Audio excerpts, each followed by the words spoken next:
Hello, welcome to Drinks with Ron. I'm Ron, pouring a very foamy County K Ale off the triumvirate of taps here at Third Generation Brewing, and I'm playing the waiting game. Yeah, I'll get back to that. Let's play the waiting game on this guy, and while we do, I'll take you over to the platter. Today, eels, daisies of the galaxy, classic. As I said, once again, another donkey in the art, always a fan. Nice fucking gatefold deal. One of my favorite parts about the cover is somebody who was a friend of mine on Instagram. I posted this one day and she said, yeah, it looks like that chick's trying to lift up the dress of the other one. And I've been looking at this for 20 years and that had never occurred to me. You, sir, are a giant pervert. And I wish she was still my friend on there, honestly. Because I appreciate a good pervert. We like our own. But yeah, I got some pops on there. So here's the thing I just bought. Evio, I'm assuming it's called. Little vinyl spray cleaner with the brush. I've got the needle, cleaning a little thing of gel that you dip it in that's supposed to clean it off. So yeah, I've also got a record washer down there, but the problem with the washer is it's just a giant vat where you spin these records across brushes, which I've noticed it's kind of scuffed some of my vinyl, taking the luster off, which I wasn't a big fan of. And B, if the water stays, it's supposed to kind of compartmentalize, it doesn't. The dirty water winds up on both sides. And if you don't get it wiped really good and clean and dried right away, some of that shit can dry and get in the grooves. And I've got brand new records that sound like fucking garbage because I didn't get it done right. Another pro tip, distilled water. If you think you're gonna use hard water from the sink, all those minerals and shit are gonna get in your grooves, and then good fucking luck getting them out of there. It's gonna pop and crackle till the day you fucking get rid of it, or die, whichever comes first. But there we go. Look at that. The waiting game has paid off. Looks like a perfect pour. We cranked the carbonation. I went up around 30 on this one, but I'm keeping my serving pressure down, and what do you know? Looks like the County K Ale's looking solid this year. I've had worse, but let me bring you back to my waiting game that I was playing earlier. I'm currently in the middle of it. You're watching me playing the waiting game right now. But what I did, everybody wants pizza and breadsticks at my house, and that means I get to go make dough. Now, the first time I've done it, I did it at one pizza place I worked at, and the next pizza place I worked at, I literally just did that. Well, I also delivered, but my job was vertical cutting machine operator. I made the dough. And in fact, I was so goddamn good. My dough quality was amazing. My speed was off the charts. And check this shit out. I actually streamlined the whole process to how they made their dough. I won't go into it, but it was really convoluted and stupid to the point where I was going, why are you guys adding 3 extra steps in here? Get rid of this, get rid of this, get rid of this. Boom. So I was up in the production, down in the time, one-man job. It got to the point they actually wanted me to make the dough for 5 pizza locations in the same town. I tried to explain to them that logistically, if you're going to have one person make the dough so that you can centralize it because you're going to save cash, now logistically you're fucking hauling dough all over town. That is not easier than just making the fucking dough where you are. And they also decided that, oh well, where we'll save the money is we can get rid of the vertical cutting machines at every other location. And I told the district manager, yeah, that's great, but you're also putting 5 times the mileage on this one. How long do you think it's going to be till this one shits the bed? You better put at least 2 of those in fucking storage. I don't see how they're saving cash. Any hoodles, that's where we got into a standoff. I didn't want to do it. Yeah, well, let's just say I don't work there anymore. But I guess the whole point of this story was to drop my dough making bona fides.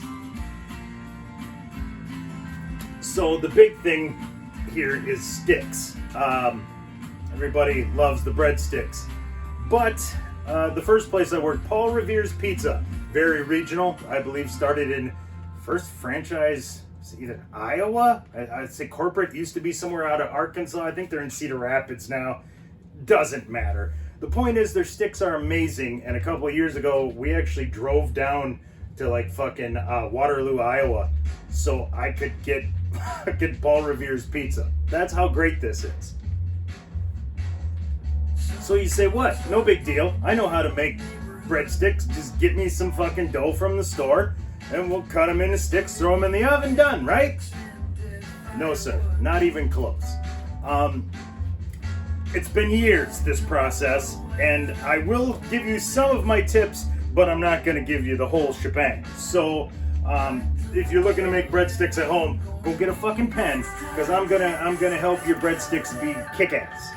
Number one, that Jiffy mix in a box, don't ever fucking use it. That shit is hot garbage. Alright? You want to make quality dough, you want good breadsticks, get rid of that shit.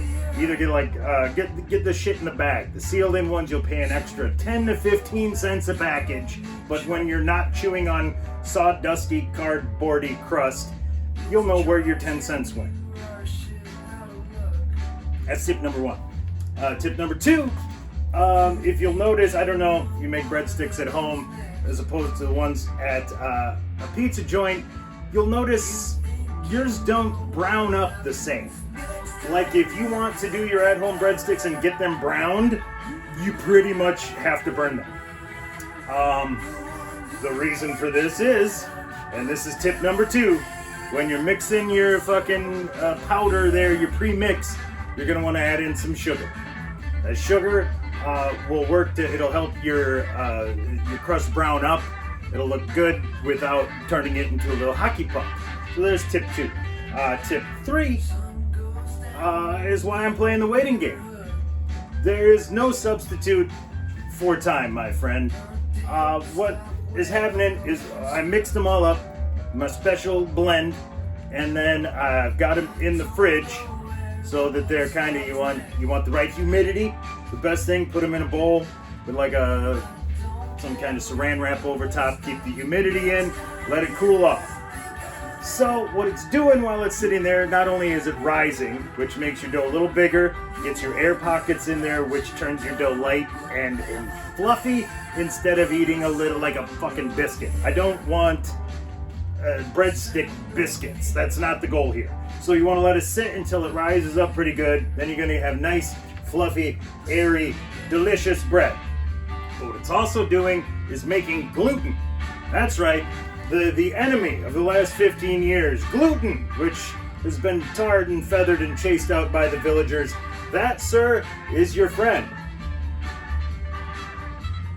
Because what gluten do is makes your dough more stretchy, it makes it more chewy, it makes it a much better fucking product. I actually bought a box of gluten, and when I would do a rush job with these, you can actually mix in gluten with your mix, and it seemed to do, it made a difference. But for me, for right now, somebody threw away my gluten. I'm just gonna play the waiting game. Let it rise on its own and have a County K ale. So there you are. There's 3 good tips if you want to make much, much better at-home breadsticks. Mix a little bit of sugar into your dough. Don't use the shitty box dough, and you gotta give it time to rise in the fridge. Then I'm gonna take it out, let it warm up a little bit so it gets that nice little, I don't know. I know it when I see it. It's like what was it, one senator talking about the pornography. Well, I know it when I see it. Yeah, well, I know when a fucking thing of dough is ready to roll. It's one of my skills. Another skill is apparently making semi-drinkable beer. Oh, look at that. Yeah, maybe 30 pounds was a little too much on there. Kind of thought the first glass would bleed that off and we'd be golden, but here we are. So I'm gonna claim loophole And I'm not gonna charge myself the Todd fine for not finishing my drink, because I would have finished it, but then I topped it off, and well, now you see what kind of conundrum I'm in. I'm not gonna stand here and wait for that to go down just so I don't fine myself. I know the guy who runs the fining system. I'll just work with it. So, as odd as this looks, I'm gonna shut it down with a full glass, because I'm getting sick of the waiting game, and I want to go stretch that dough. Because this hat here, fucking 25 plus years old, this hat has seen some breadsticks made, my friend. It feels like I'm right back in the groove. Ted Jansen's obviously mad about something, so I better go figure out if I'm being intruded. So, for Drinks with Ron, I'm Ron, signing off.